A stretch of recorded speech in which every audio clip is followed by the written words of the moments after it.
Sabe quando você tem uma preocupação em função de algum assunto mal resolvido durante o seu dia? Aí você chega em casa na hora de jantar com a família e fica pensando naquilo.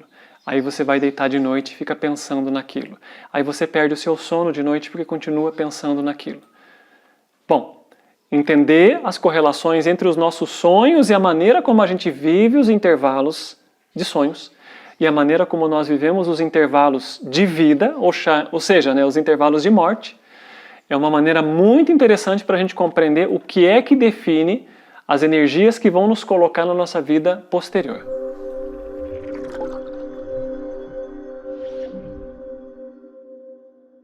Olá para você que me assiste, eu sou o Rafael Zen, eu sou terapeuta, conector de vidas passadas e hoje a gente vai buscar entender um pouquinho mais sobre os mecanismos que definem, vamos chamar assim, para onde eu vou quando eu deixar essa vida aqui, tá? O que significa isso? Que energias, que engrenagens nós precisamos compreender para que a gente possa, como dizem os orientais, ter um bom karma na vida seguinte. Então vamos buscar entender o primeiro aspecto. Intervalos de sono e intervalos entre vidas, eles têm muita similaridade. Os antigos, principalmente os maias, falavam, por exemplo, sobre os calendários do tempo, em que uma engrenagem de tempo circulava dentro da outra. Quando a gente vai entender intervalos de sonho, a gente pode entender que eles são um reflexo pequeno de intervalos entre vidas. A diferença é claro, quando eu deito de noite para dormir, geralmente eu acordo no dia seguinte, no mesmo corpo, vivendo a mesma vida. Quando nós deixamos o corpo aqui, a diferença é que nós vamos viver num outro corpo, mas nós vamos continuar vivendo a mesma vida, porque a vida que nós temos é uma só. Existem circunstâncias diferentes, dimensionalidades e níveis diferentes, mas é a mesma vida que nós estamos vivendo. Quando você tem um assunto mal resolvido durante o dia e vai dormir à noite muitas vezes pensando naquilo, inclusive eu tenho um vídeo anterior falando em como você pode programar os seus sonhos para que você obtenha respostas. Você pode ter respostas que vêm lá das profundezas do seu ser, você pode ter uma resposta de um mentor espiritual, você pode ter uma resposta que o universo te entregou. Mas você acorda e aqueles problemas que você tinha deixado no dia anterior, eles continuam. Tá? Nós temos insights muitas vezes para resolver os nossos problemas. Eles não são resolvidos num estalar de dedos. Porque a situação quem criou somos nós. Então, nós, como somos responsáveis pela nossa vida, precisamos encarar aquelas situações, desmontar o novelo de lã que a gente mesmo criou e deixar a nossa vida fluir com mais clareza. Entender isso é fundamental para a gente entender o que são os intervalos de morte. Nós deixamos esse mundo com certas cargas emocionais e energéticas. Temos um intervalo que naturalmente é maior do que o intervalo de sonhos, não são 8 horas, podem ser 8, 80, 800 anos, não importa o tempo, porque isso no mundo espiritual é muito vago. Mas nós voltamos para cá e começamos um novo, vamos chamar assim, um novo nascer encarnacional, mas aquelas pendências que nós tínhamos deixado no passado, elas continuam lá. Elas não foram resolvidas magicamente porque a gente deixou o corpo. Por quê? Porque essas pendências, vamos chamar assim, elas não estão em nenhum outro lugar do universo senão dentro de cada um de nós. Por exemplo, você está magoado com alguém. A mágoa é sua. Às vezes aquela pessoa nem lembra mais de você, nem sabe que você passou pela vida dela, mas você continua carregando o peso. Está dentro de você. Puxa na sua memória para você fazer um teste.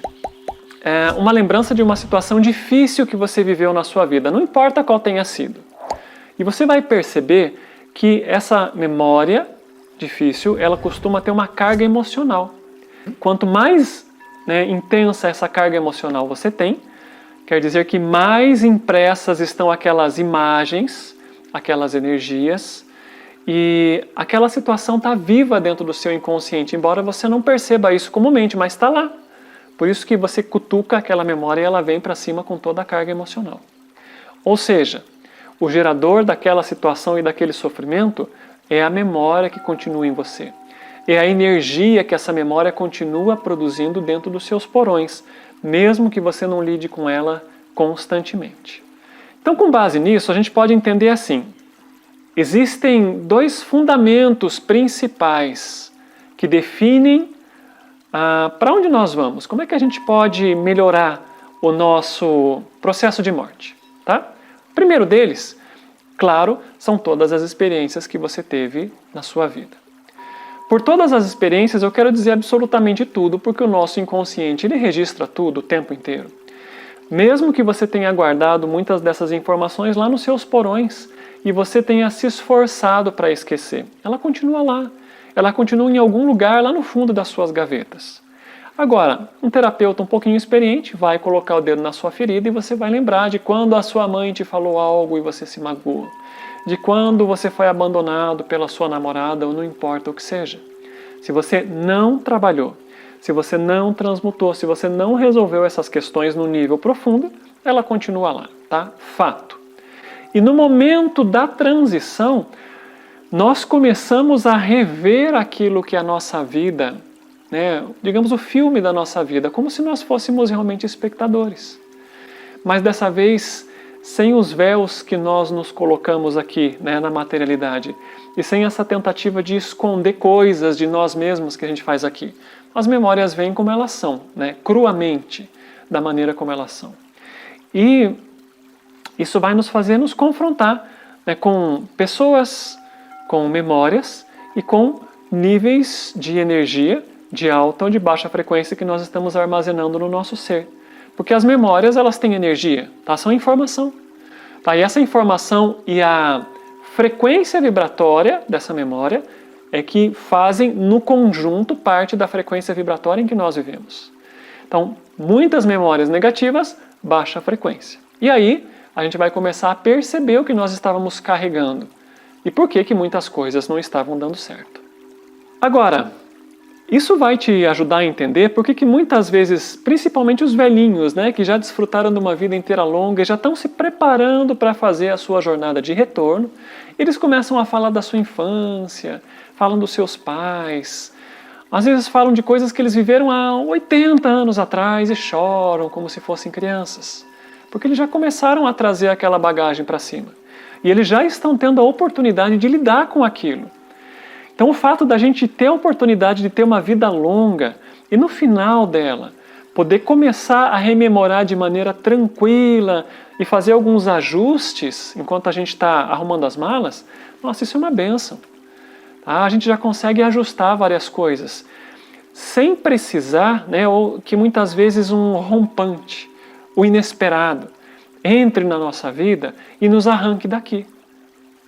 E quando isso acontece, não dá tempo da gente ajustar. Aí vem a segunda parte da explicação. Outro dos fatores determinantes para, digamos assim, para a gente começar a arrumar o nosso ninho na nossa próxima encadernação, é justamente os, vamos chamar assim, os instantes finais das nossas últimas respirações aqui no mundo. Bom, por instantes finais, vocês vejam que eu não determinei tempo. Eu não quero dizer com isso alguns minutos, às vezes podem ser alguns dias. Mas são aqueles momentos em que definitivamente, a pessoa já está sendo ali considerada um moribundo, está se desligando do mundo físico. Muitas vezes está inconsciente na cama, está ligado a algum aparelho, não importa, é aquela que realmente está deixando o mundo. O que acontece nesses momentos?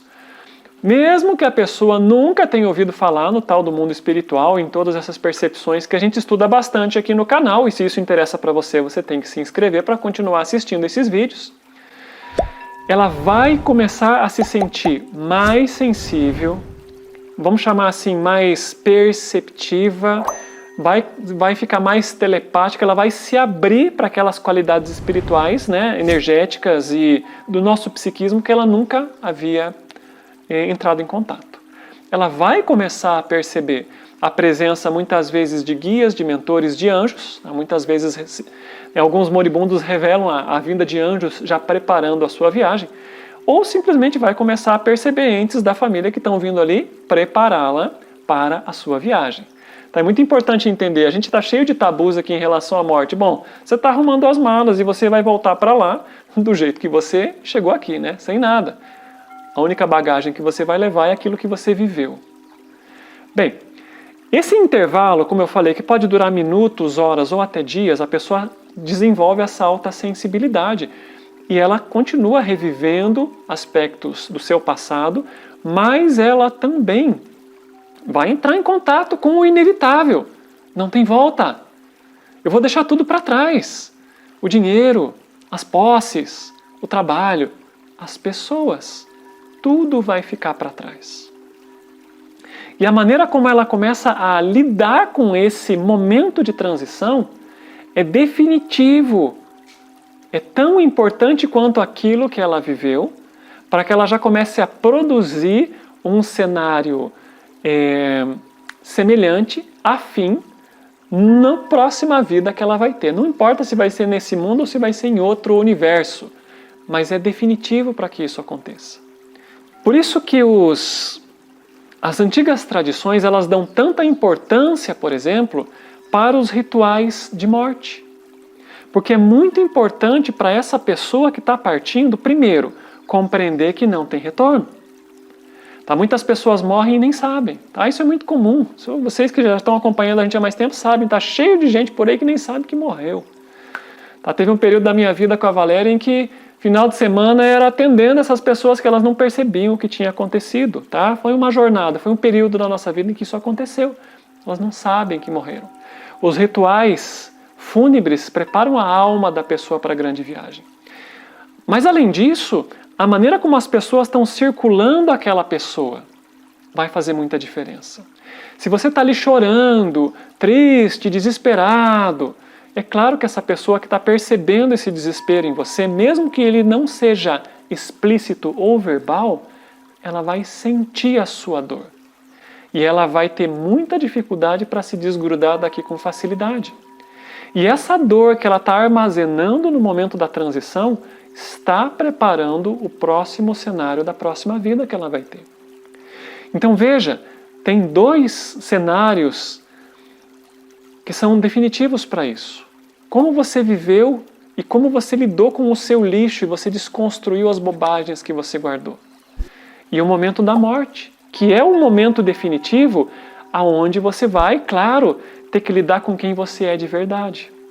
Porque se você no momento da transição está sofrendo pela partida, é porque você não se preparou para isso. Você não se preparou para deixar, para abandonar. Você não morreu o suficiente em vida. E agora vai precisar deixar o corpo para aprender de novo essa lição e que nós aqui nesse mundo já estamos careca de viver, mas a gente ainda não aprendeu direito.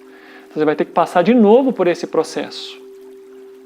Tem uma história muito interessante, tá, que eu vou trazer para vocês agora, que faz parte de um filme biográfico do um yogi norte-americano chamado Ram Dass. Se você pesquisar aqui no Google, você vai achar em algum lugar o filme dele, chama Graça Feroz, que foi a maneira como ele descreveu o quase morte que ele teve. O Ram Dass, ele era como se diz, um professor universitário norte-americano de uma grande universidade, se não me engano, era Oxford. Lá pela década de 60, aquele movimento hippie, quando o LSD começou a ser descoberto e os seus efeitos psicotrópicos começaram a ser pesquisados dentro de um ambiente de laboratório. Tá, ele ficou maravilhado com as propriedades da expansão da consciência através de uma substância química. Tá? E importante você entender, eu não estou sugerindo que você use. Tá? Estou falando para você um fato histórico. E agora sim vem a parte legal. Ele, estudando esses efeitos, ele ouviu falar que na Índia existiam pessoas que tinham os mesmos resultados e até mais do que os dele, sem usar nada. Tá? E essa parte sim, eu aconselho você que estude e se dedique. Então vamos lá. Aí ele foi para a Índia, encontrou um guru, passou lá, não sei se foram 4 ou 6 anos, voltou para cá, né? Vamos chamar assim, com um diploma de guru, começou a ensinar para as pessoas. Então ele era um cara que tinha bagagem. E se não me engano, depois de 15 anos que ele iniciou essa transformação profunda e voltou para os Estados Unidos e já era reconhecido como uma autoridade no campo espiritual, ele teve um AVC. E o AVC é o tipo de coisa que a gente não espera, assim como a gente não espera um acidente. Assim como a gente não espera um vírus mortal, assim como a gente não espera um infarto. Foi o inesperado que bateu na porta dele. E ele relata na biografia dele, né, que ele entrou em desespero. Ai meu Deus, eu vou morrer, eu tô morrendo. E o engraçado da história, né, ouvindo as palavras dele, é que mesmo alguém que já tinha uma bagagem, num momento inesperado ele realmente entrou em pânico. Tá? Mas sobreviveu ao AVC, tá? E continuou ensinando por mais 40 anos. Se não me engano, ele desencarnou uns 2 anos atrás. Tá? Então, assim, ele teve toda uma história de ensinamento, mas o ponto alto da vida dele, que ele descreve como uma graça feroz, foi quando ele se defrontou com a morte e ele percebeu que ele não estava preparado, apesar de toda a bagagem que ele já tinha vivido e construído. Então, ele é um exemplo clássico de como muitas vezes o inesperado nos faz defrontar com coisas que a gente não sabia que carregava. E é por isso que é tão importante nós fazermos um trabalho, digamos assim, nós fazemos da morte a nossa grande aliada enquanto estamos em vida. Porque essas circunstâncias do momento em que você está desencarnando, eles estão plantando as sementes para o momento em que você vai voltar. Porque a carga emocional que você deixou no momento em que saiu desse mundo é a mesma que você vai vestir quando você retornar para cá. Então, saber morrer, ela é uma arte. E a gente viver uma vida fazendo da morte a nossa melhor aliada é a melhor maneira da gente se preparar para aquilo que está por vir. O nosso trabalho como terapeutas e como conector tem mostrado isso para nós incontáveis vezes. E como o momento em que você deixa esse mundo, ele se tornou definitivo para você retornar. Tá? E no PDF que eu tenho lá no meu site, caso você não tenha lido ainda, caso você nunca tenha ouvido falar, é só acessar por lá.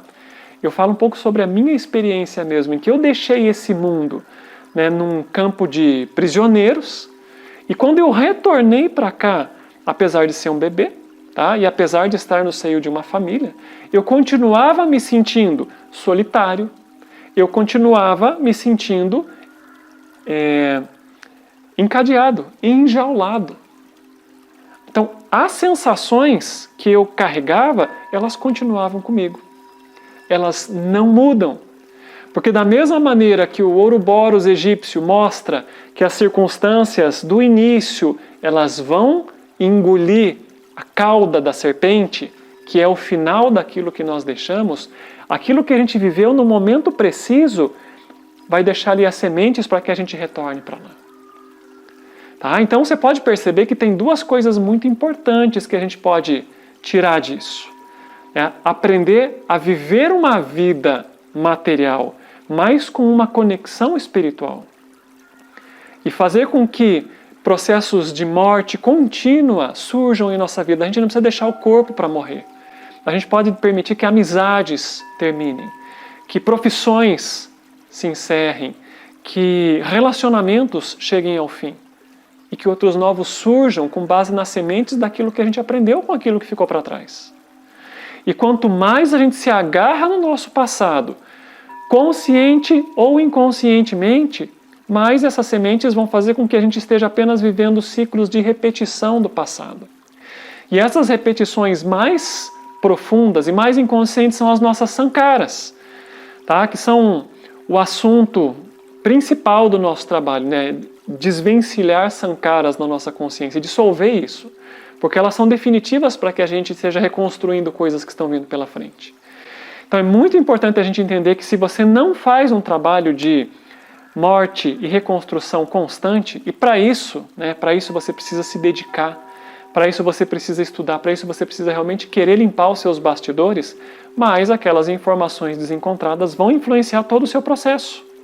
E vão influenciar não só o que você está vivendo, vamos chamar assim, no momento encarnatório.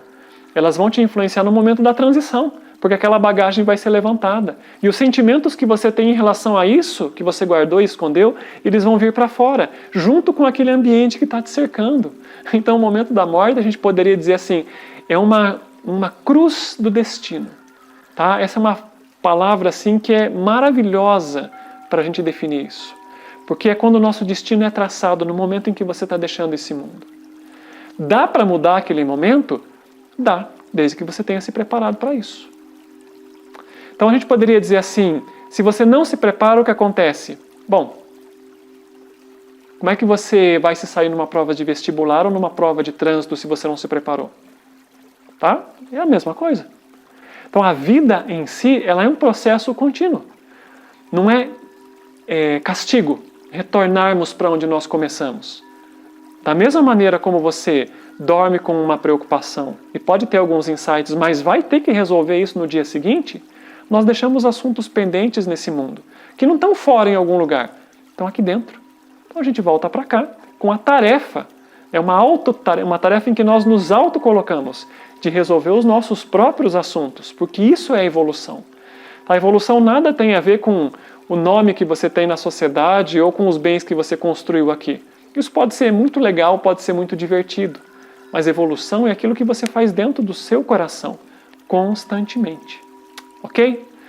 Gente, esse era o recado.